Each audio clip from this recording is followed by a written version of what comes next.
The next topic is osmotic pressure. The osmotic pressure is associated with vapor pressure lowering and can be used to determine molar masses of dissolved solute. Next point is osmosis. When a solution and a pure solvent or two solutions of different concentration are separated by semi-permeable membrane, the solvent molecule pass through the membrane. In this osmosis, the semi-permeable membrane is used for the phenomenon of osmotic pressure. The next point is isotonic solution, hypertonic solution and hypotonic solution. First is the isotonic solution. Here is the two or more solutions having the same osmotic pressure are said to be isotonic solution. For example, 0.1 molar urea solution and 0.1 molar sucrose solution are isotonic because their osmotic pressure are equal. Second is hypertonic solution.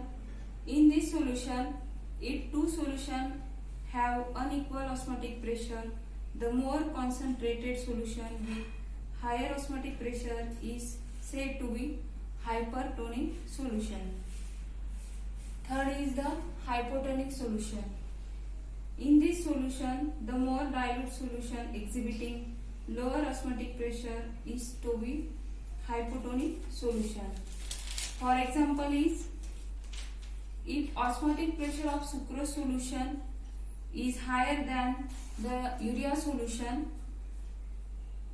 the sucrose solution is called as the hypertonic solution, and in this solution the urea solution is called as the hypotonic solution. Next point is the osmotic pressure and the concentration of solution.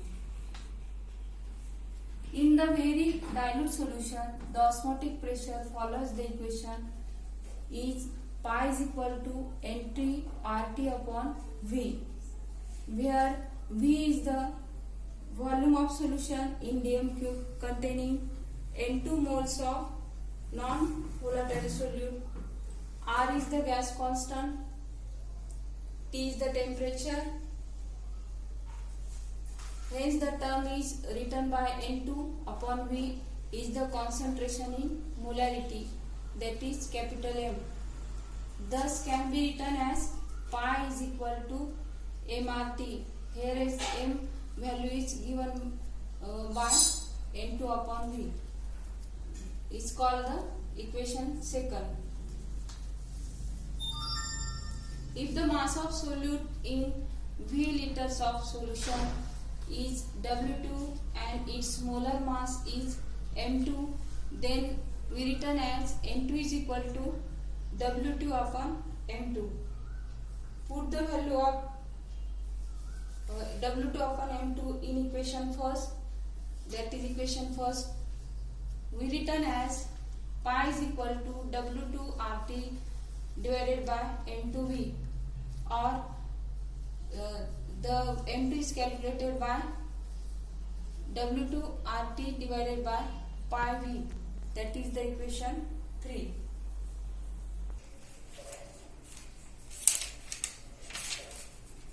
Next point is reverse osmosis. In the reverse osmosis, the pure solvent then flows from solution into the pure solvent through semi-permeable membrane, that is shown in the diagram. This phenomenon is called as the reverse osmosis. In this diagram, we take the two mixture of solution, that is fresh water and salt water, and the pressure is applied. When the pressure is more than the osmotic pressure, then the fresh water is separated by the water outlet through the semi-permeable membrane. In this situation, the pressure is more than the osmotic pressure. It is known as reverse osmosis. Next point is the colligative properties of electrolyte. First property is the solutions of electrolyte also exhibit colligative properties which do not obey relation of non-electrolyte. Second is the colligative properties of solution of electrolytes are greater than those to be expected for solution of non-electrolyte of same concentration. And third property is the molar masses of electrolytes in aqueous solution determined by colligative properties are found to be considerably lower than formula masses. For example is in NaCl, which dissolve in the water, it produces two ions, that is Na plus and Cl minus. It is expected, whereas the sucrose does not dissociate, then that the colligative property, that is 0.1 molar NaCl is twice that 0.1 molar sucrose solution. Next point is the Van-'t-Hoff factor. It is denoted by small I.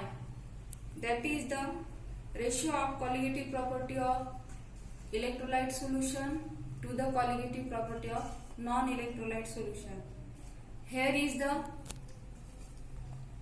delta TF, that is the freezing point of electrolyte solution divided by freezing point of non-electrolyte solution is equal to boiling point elevation of electrolyte solution divided by boiling point elevation of non-electrolyte solution is equal to changing pressure of electrolyte solution divided by changing pressure of non-electrolyte solution is equal to osmotic pressure of electrolyte solution divided by osmotic pressure of non-electrolyte solution. That is the equation first.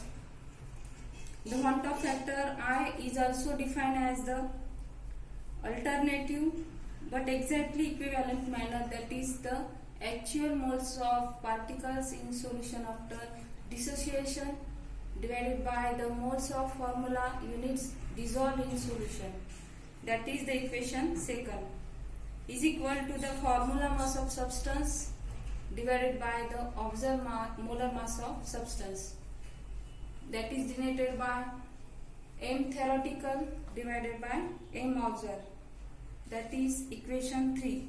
Thus the R is equal to the 1 for the non-electrolyte solution and 2 for KNO3 and NaCl, and the value of 3 is given by NaSO4 and CaCl2 solution. Is known as the Van-'t-Hoff factor.